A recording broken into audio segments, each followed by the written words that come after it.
Sudah Wakil Ketua Dewan Pembina Partai Solidaritas Indonesia atau PSI Grace Natali bilang Presiden Jokowi semestinya jadi sosok yang berada di atas semua partai politik, termasuk sebagai ketua koalisi partai-partai.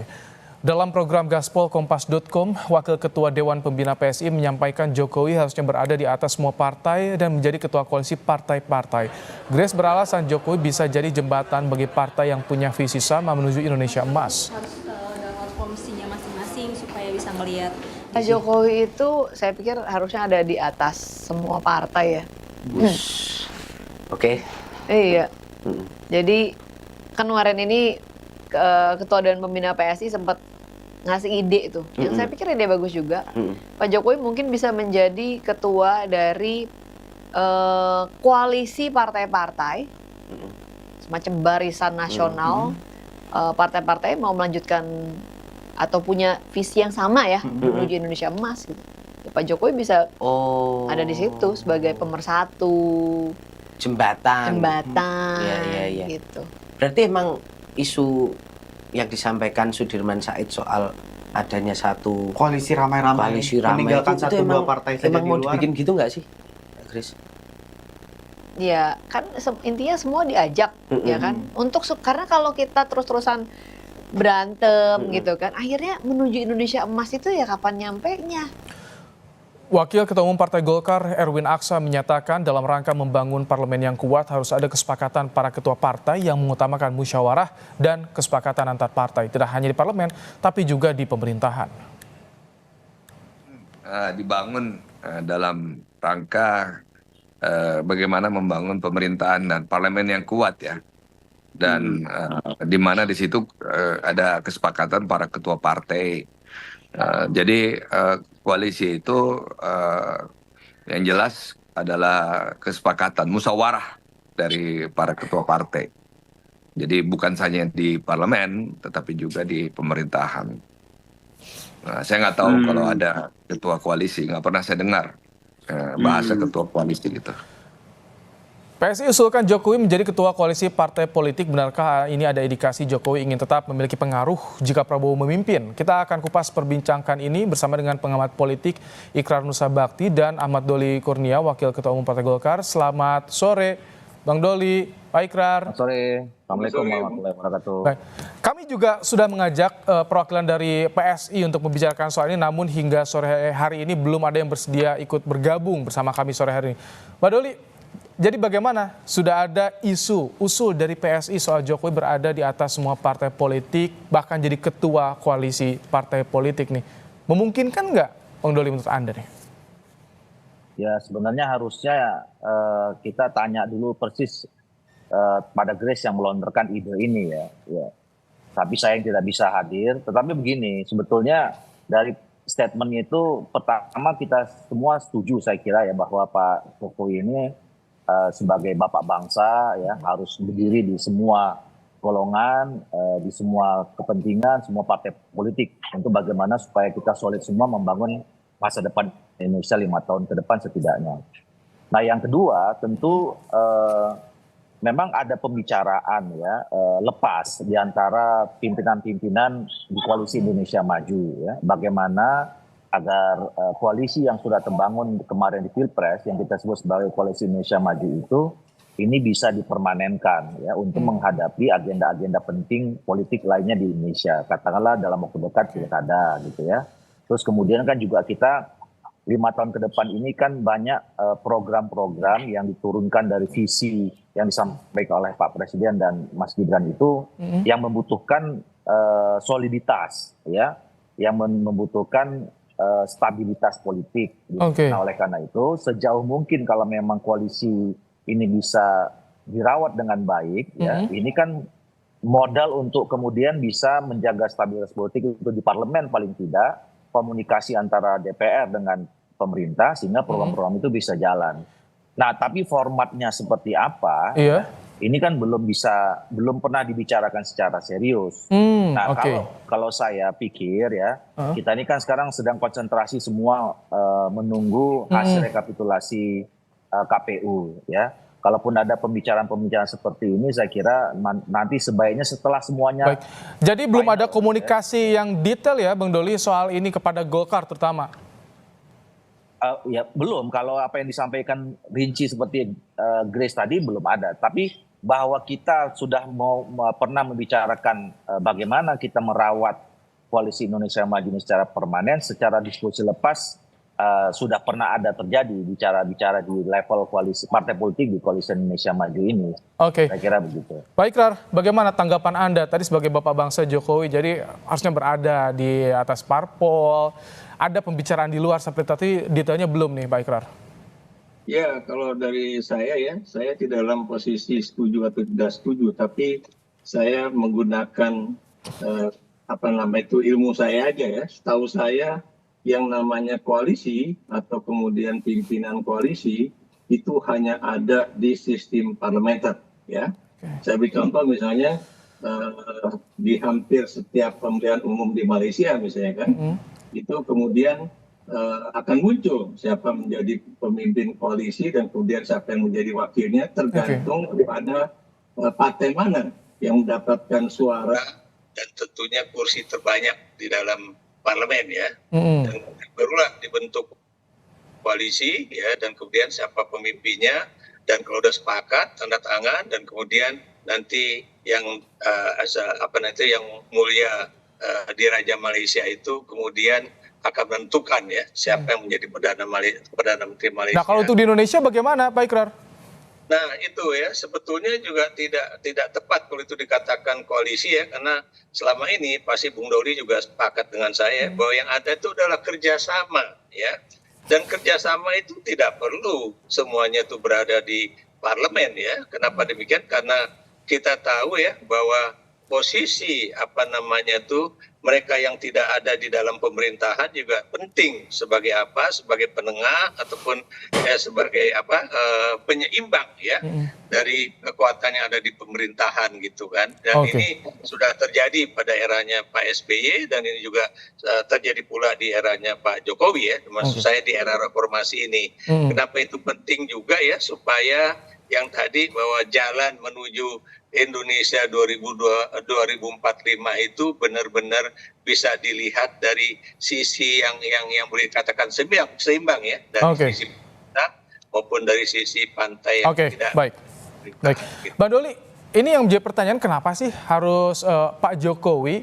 Kenapa? Kan harusnya presiden yang bisa mengkomunikasikan partai-partai koalisi. Kalau menurut Anda bagaimana ini dasarnya nih, Bang Doli, kalau menurut Anda? Ya, saya kira saya sependapat dulu ya apa yang disampaikan oleh Prof. Ikrar, bahwa memang kadang-kadang kalau secara teori ya, praktek-praktek politik di kita ini ada istilah-istilah baru yang berbeda dengan teori. Kita ini memang tidak pernah, kita menganut sistem presidensial, tapi kita kan sering menggunakan koalisi, ada oposisi gitu ya. Padahal sebetulnya dalam sistem presidensial itu tidak dikenal. Nah, tapi memang ya intinya adalah bahwa proses pencalonan presiden yang memang dalam undang-undang diatur oleh partai politik dan gabungan partai politik itu yang kemudian diterjemahkan sebagai koalisi, walaupun bentuknya adalah kerjasama politik. Yang kerjasama politik itu bisa jadi diteruskan atau tidak diteruskan dalam setelah Pilpres misalnya. Nah, tapi lagi-lagi tadi saya katakan bahwa ada pembicaraan bahwa kerjasama politik ini dirasakan perlu, misalkan penting untuk bisa menjaga stabilitas selama 5 tahun.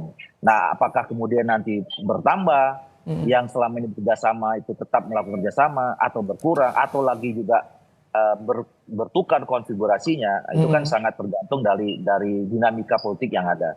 Nah, kembali ke soal formatnya, seperti saya katakan tadi, secara teori tidak ada formatnya, apalagi ini kita belum pernah membicarakannya, belum pernah membicarakan nanti apakah perlu ada ketua atau perlu ini gitu. Nah, tapi yang jelas saya kira, kenapa saya katakan tadi lebih baik kalaupun memang itu ada pembicaraan lebih serius, itu mungkin setelah semuanya final. Kita tahu berapa kursi partai-partai yang ada disebut Koalisi Indonesia Maju itu memperolehnya gitu ya, berapa kursi partai-partai yang lain gitu. Nah, itu kan lebih enak bicara tentang kerjasama, karena kita tahu melakukan kerjasama dengan siapa yang punya kekuatan berapa kan kira-kira begitu.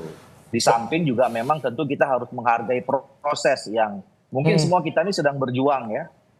Masih ada sengketa mungkin nanti ada di pileg misalnya ya, sampai sekarang kan masih ada itu mengadu ke Bawaslu dan segala macam gitu. Jadi baik Rar. lebih bagus ketika tapi gini, satu lagi yang penting gimana Bang Doli? Silakan.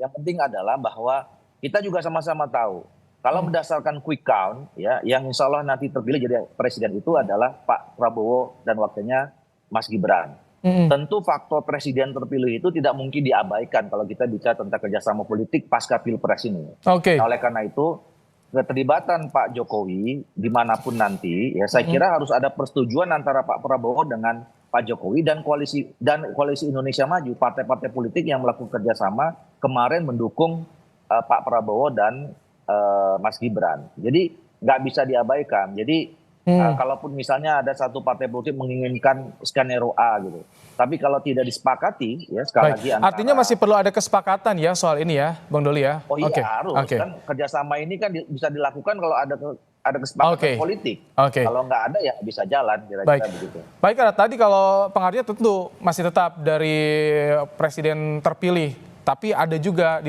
keterlibatan dari Jokowi ini. Apakah Anda melihat ini kalau wacana ini terjadi bisa meminimalkan atau menggerus pengaruh dari Gerindra atau Prabowo? Bagaimana menurut Anda Pak Ikrar? Ya sebetulnya saya udah berkali-kali bicara juga di Kompas TV ya. Janganlah kita kemudian menghadirkan atau melahirkan sebuah situasi yang sangat pelik dalam politik ya, atau yang disebut dengan matahari kembar itu ya. Dan kalau tadi Bung Doli mengatakan bahwa nanti terpilih adalah presiden Prabowo dan Gibran sebagai presiden dan wakil presiden, ya kita harus menghormati lah gitu kan siapa yang kemudian terpilih, dan biarlah kemudian Pak Prabowo yang nanti akan membangun koalisinya atau kerjasama politiknya, dan biarlah beliau yang menjadi tokoh utama di dalam bangunan kerjasama politik itu satu ya. Kedua ya, kita juga tahu bahwa di dalam pemilu 2024 ini ya everything being equal ya, atau ceteris paribus, itu dalam kerjasama politik itu Partai Golkar lah yang menjadi partai pemenang utama ya di dalam koalisi Indonesia Maju tersebut ya. Dan itu juga harus dihormati supaya ketua umum Partai Golkar itu yang kemudian menjadi tokoh juga di dalam koalisi itu, jangan kemudian bukan orang dari partai politik yang ada di dalam kerjasama itu yang kemudian ditunjuk sebagai tokoh gitu. Jadi itu suatu hal yang, walaupun lagi-lagi penunjukan itu kalau Bung Dori tadi mengatakan tunggu selesai penghitungan suara ya, atau kemudian nanti pelantikan presiden dan wakil presiden, kalau menurut saya juga nanti tunggu sampai Partai Golkar itu juga melaksanakan munas 5 tahunan mereka supaya segalanya serak lah gitu. Kalau tadi yang disampaikan Pak Ikrar, ini apakah ada pertanyaan apakah ini termasuk juga cara untuk bisa mempertahankan pengaruh Jokowi di kepemimpinan yang akan datang? Nanti kita akan bahas usai jeda ya, Bang Doli, Pak Ikrar, tetap bersama kami di Kompas Petang, saudara. Kita kembali bahas dialog utama Kompas Petang soal usulan PSI yang bilang Jokowi bisa menjadi ketua koalisi partai politik. Masih bersama kami Wakil Ketua Umum Partai Golkar Ahmad Doli Kurnia dan juga pengamat politik Ikrar Nusa Bakti. Pak Ikrar, kalau misalkan wacana ini memuluskan, memang ada kesan tidak untuk mempertahankan ini, ada cara mempertahankan pengaruh Jokowi di kepemimpinan yang akan datang? Ya, menurut saya ya sebaiknya nggak usah lah beliau bisa saja memberikan masukan-masukan kepada kabinet yang baru atau kemudian kepada partai-partai pengusung pasangan Prabowo Gibran gitu kan, tanpa harus ada suatu posisi yang legal atau juga posisi yang penting ya. Kenapa demikian? Karena saya juga masih tetap berpendapat bahwa kalau itu terjadi nanti akan menyulitkan ya jalannya pemerintahan Prabowo Gibran gitu ya. Itu satu. Kedua ya, kita juga tahu bahwa biar bagaimanapun ya yang namanya mantan presiden itu sebaiknya janganlah kemudian cawe-cawe lagi ya. Dan itu pernah juga diperankan oleh misalnya B.J. Habibie dengan sangat baik ya, dan kemudian juga oleh Pak SBY dan juga Megawati dengan sangat baik pula ya. Jadi maksud saya tidak perlu ya bangunan suatu sistem baru ya, ada ketua koalisi lah, atau kemudian nanti ada juga istilahnya koordinator Menko lah, atau posisi-posisi lain yang kemudian menempatkan Jokowi pada posisi yang dalam tanda kutip ya lebih tinggi dibandingkan dengan presiden terpilih itu sendiri ya, dan itu sangat tidak enak lah begitu. Bang Doli, menyulitkan dan lebih baik tidak usah cawe-cawe, tadi disinggung. Ya, saya kira hubungan Pak Jokowi dan Pak Prabowo ini kan selama ini cukup lama, cukup panjang ya, dan dinamikanya mereka hadapi sama-sama. Pernah berkompetisi dan kemudian juga pernah bersama-sama di kabinet. Bahkan sekarang kalau orang melihat ya Pak Jokowi itu memberikan dukungan penuh terhadap Pak Prabowo dan untuk menjadi calon presiden gitu ya. Nah, jadi menurut saya dua sosok ini punya hubungan yang spesial, punya hubungan yang baik ya. Dan kalaupun misalnya Pak Jokowi punya masukan, punya saran terhadap pemerintahan atau sampai mulai dari saat ini, saya kira mereka juga punya mekanisme hubungan komunikasi yang spesial di antara mereka gitu. Nah, soal apakah diformalkan atau tidak, itu yang saya katakan tadi, tergantung pada dua figur ini. Saya yakin juga bahwa Pak Jokowi tahu bahwa sistem kita ini sistem presidensial, itu kewenangan penuh, hak prerogatif ada di presiden terpilih yang insya Allah nanti kalau resmi itu Pak Prabowo gitu. Jadi saya juga yakin Pak Jokowi paham menempatkan diri bagaimana Pak Jokowi juga bisa ikut membantu ya dimanapun posisinya. Nah, soal posisinya di mana legal, formal atau informal, yaitu tergantung Pak Prabowo sebagai presiden terpilih. Baiklah, jadi bagaimana Anda melihat soal usulan dari PSI ini? Ini dari mana sih kira-kira, apakah memang internal PSI? Apakah Anda happy dengan usulan yang dikeluarkan PSI ini menurut Anda, Pak Ikrar? Saya lihat ini usulan dari internal PSI ya, karena Anda tahu bahwa PSI itu selalu ingin mengkonotasikan bahwa PSI itu adalah partainya Pak Jokowi, itu satu. Kemudian kita tahu bahwa PSI sendiri masih belum aman ya, apakah masuk atau tidak masuk ya, dan kecenderungannya memang harusnya tidak masuk, karena memang quick count itu kan tidak bisa membohongi hasil dari sebuah pemilihan umum ya. Dan kalau itu terjadi ya tentunya ya juga PSI juga ya tunggu aja lah hasil pemilu pada 20 Maret ini ya, maksud saya mudah-mudahan dalam 1 minggu ke depan itu perhitungannya benar-benar aman ya, karena kita tahu ini masih belum aman karena persoalan-persoalan di KPU juga banyak persoalan, masalah Sirekap, masalah real count dan sebagainya itu. Tapi yang tentunya kita sebagai pemilih dan juga sebagai masyarakat itu tentunya menginginkan agar suasana ini juga semakin redup, semakin menyenangkan, dan kemudian kita juga bisa membangun negeri ini dengan baik ya, walaupun memang kalaupun masih ada juga persoalan-persoalan yang harus dibahas melalui hak angket dan sebagainya ya, biarlah itu kemudian berjalan lagi-lagi dengan cara parlementer yang tentunya baik pula ya, tidak harus kemudian hantam-hantaman, karena biar bagaimanapun yang namanya anggota parlemen itu dari partai apapun mereka berasal ya, dengan kepentingan apapun itu biasanya pertemanan di antara mereka itu jauh lebih tinggi dibandingkan antara anggota parlemen dengan para pemilihnya. Begitu. Baik, Pak Ikrar, terima kasih untuk pandangannya di program Kompas Petang sore hari ini. Sebelumnya tadi juga ada Wakil Ketua Umum Partai Golkar Ahmad Doli Kurnia yang sudah bergabung bersama kami di sore hari ini. Terima kasih, Pak Ikrar. Terima kasih.